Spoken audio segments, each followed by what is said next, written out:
Restoration. What does the word restoration mean to me in terms of an instrument? Yeah, I think it's honoring the original energetics that created the instrument. So there's definitely some homage paid to the original creator, and then there's also some respect paid to the current relationship between whoever's caring for that instrument,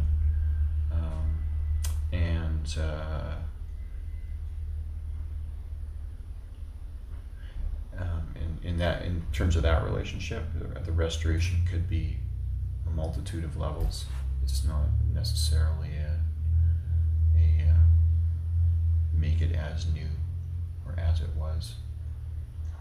In fact, it may involve some manipulating it in a different direction, or